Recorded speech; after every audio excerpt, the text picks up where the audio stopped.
বাড়িতে এসেছে আমার সোনামণি, সে ভীষণ খুশি। বাড়িতে আসার পর সে ভীষণ খুশি হয়ে যায়, কারণ খোলা মাঠ, খোলা উঠান, সে ইচ্ছা মতো লাফঝাপ করতে পারে।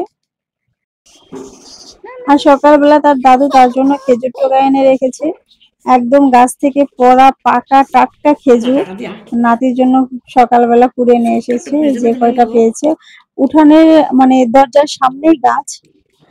এই গাছের খেজুরগুলো সব পাখিরাই খায়, কারণ অনেক বড় গাছ, এখানে কেউ উঠতেও পারে না, খাইতেও পারে না। আর এই যে কাঁঠাল গাছ, কাঁঠাল গাছটাতে অনেকগুলো কাঁঠাল ধরেছে, কাঁঠাল পাড়া হচ্ছে। এখান থেকে সেখানে, সেখান থেকে সেখানে, সারাক্ষণ তার ছোটাছুটি আর ছোটাছুটি। এক মুহূর্তের জন্য সে এক জায়গায় ঠিক থাকে না। এখানে কাঁঠালগুলো পেড়ে কাঁঠালের আঠা ছড়ানোর জন্য এভাবে উপর করে রাখা হয়েছে। বেশ কয়েকটা কাঁঠালের গাছ আছে, তবে এই গাছের কাঁঠালগুলো সবচেয়ে বড় আর বেশি। কাঁঠাল, হ্যাঁ কাঁঠাল বলো।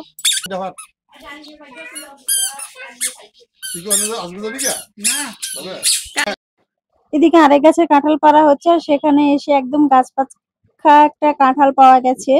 এটা গাছেই পেকে ছিল, অর্ধেকটা অংশ পাখিতে খেয়ে নিয়েছে, আর বাকিটা অংশ আছে। তো সবাই মিলে এখানে খাওয়া শুরু করে দিয়েছে। কাঁঠালটা ভীষণ মজা ছিল, গাছ পাখা ফল, টেস্টি অন্যরকম। আর আমার মামুনি সারাক্ষণ উঠানের মধ্যে ছোটাছুটি করতেই আছে। চোখের পলকে এদিক সেদিক হলেই দরজা দিয়ে বের হয়ে রাস্তায় চলে যাচ্ছে। মানে ওকে নিয়ে ভীষণ একটা প্যারার মধ্যে, সবসময় মানে চোখে চোখে রাখতে হচ্ছে আর কি। আর ওর পিছে ছুটতে আমার নিজের পাটায় ব্যথা হয়ে গেছে।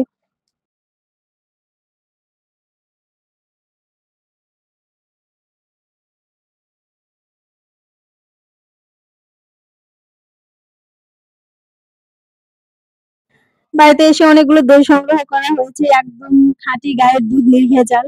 মানে ঢাকা শহরে দই কিনলে, তারপর দুধ কিনলে কনফিউশন থেকে যায়, না জানি কিসের দুধ আর কি। তো যাই হোক, একদম খাঁটি গরুর দুধ কিনা হয়েছে, আর সেই দুধ দিয়ে দই পাতা হচ্ছে, আর দই পাচ্ছে আমার শাশুড়ি মা। আমার হাতে দই ভীষণ মজা।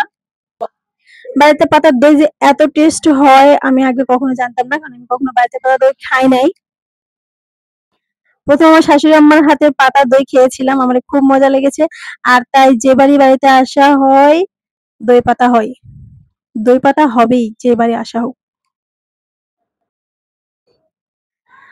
দই পাতার জন্য দই জ্বালানো শেষ হয়ে গেছে, এখন এই যে এখানে দই পাতা হচ্ছে। প্রথমে আগে দই দিয়ে নেওয়া হয়েছে, কিছুটা দই দিয়ে নিতে হয়, আর দুধের সাথেও কিছুটা দই মিক্সড করে নিতে হয়, সেটাকে খাঁজ বলা হয়। আর এরপরে দুধটা হাঁড়ির মধ্যে রেখে 5 থেকে 6 ঘন্টা চাপা দিয়ে রাখতে হয়, এবং উষ্ণ রাখার জন্য ভারী কাঁথা কাপড় দিয়ে রাখতে হয়। তো বিশাল বড় একটা হাঁড়ি নেওয়া হয়েছে দই পাতার জন্য। এখানে 3 কেজি দুধের দই পাতা হলো। তো হাঁড়িটা ভীষণ বড়, তো যার জন্য হাঁড়িটা ভরে নাই। তো এভাবে মুড়ে রেখে দেওয়া হচ্ছে 5 থেকে 6 ঘন্টার জন্য। 5 থেকে 6 ঘন্টা পরে দই পড়ে যাবে।